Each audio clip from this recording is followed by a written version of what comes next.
অনেক আম পড়ে আছে আমতলায়, দেখলাম চোখে, ঝোড়া তো ভর্তি গেছে।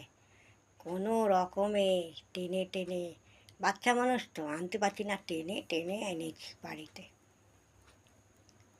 আর এদিকে মা উঠে গেছে। মা বলে, এত আম নিয়ে কোথা থেকে আসছি রে? কি কালকে তো গেছিলাম, আম পাইনি। কাল কখন গেছিলি রে তোরা? আমি বলছি এই 1টার সময় গেছিলাম। বলে 1টার সময় তো ভূত আছে ওখানে, আজকে ভূত দেখেছি তো। বাবার মুখে গল্প শুনেছিলাম না, পা, ভূতের পা আগে, তো দেখলাম তো। আর ওই তাল গাছটা আছে দেখছো, ওই তাল গাছে উঠে গেল। বলে ওই তাল গাছে তো ভূত থাকে, বারণ করিতে তোকে যেতে। গেছিলি কেন? তোরা দুজন ছিল তাই, নাহলে তোকে মেরে দিত গলা টিপে। তো দুজন থাকলে কিছু করতে পারে না সব জায়গায় গেলে, একলা থাকলেই মেরে দিত আমায় গলা টিপে। যাই হোক, মাকে বলেছি এই আমের আচার করবে, মিষ্টি আচার করবে, কিন্তু আমি এনেছি গুড় আম খাবো, মিষ্টি আম খাবো এনেছি। মা বলে বুঝতে পেরেছি, ওই জন্যই ভোরবেলা ছুটেছ আম কুড়োতে ভূতের সঙ্গে।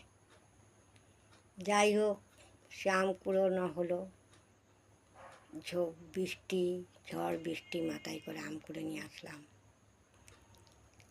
আর বৈশাখ মাসের প্রবল ঝড়। সকালবেলা আমাদের সকালে স্কুল ছিল 10টায়, ছুটি হয়ে যেত, বাড়ি আস্তে আস্তে 10:30 11টা হতো।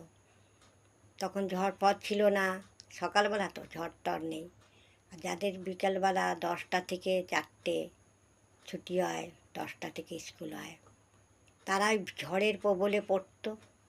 ডাল ভেঙে পড়ছে, ঝড় হচ্ছে, বই খাতা ভিজে হাবুসুটি হয়ে, কোনো জায়গায় দাঁড়িয়ে, কোনো জায়গায় দাঁড়াচ্ছে, কোনো জায়গায় ঝড় থামছে, আবার আসছে, আবার দাঁড়াচ্ছে, এইভাবে ওরা আসতো খুব প্রচণ্ড ঝড়ের মধ্যে দিয়ে।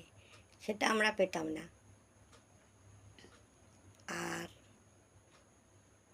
এই হলো ছোটোবেলার আম কুড়োনার গল্প। এখন এখন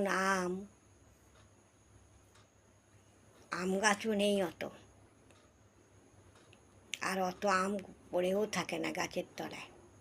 আম গাছ নেই তো, পড়ে থাকবে কি? আম গাছ থাকলে তো পড়বে। আর গাছের আম বৈশাখ মাস গেল, জ্যৈষ্ঠ মাস পেকে টুকটুক করে পড়ে। সে পাকা আম খেতে কত মজা লাগে।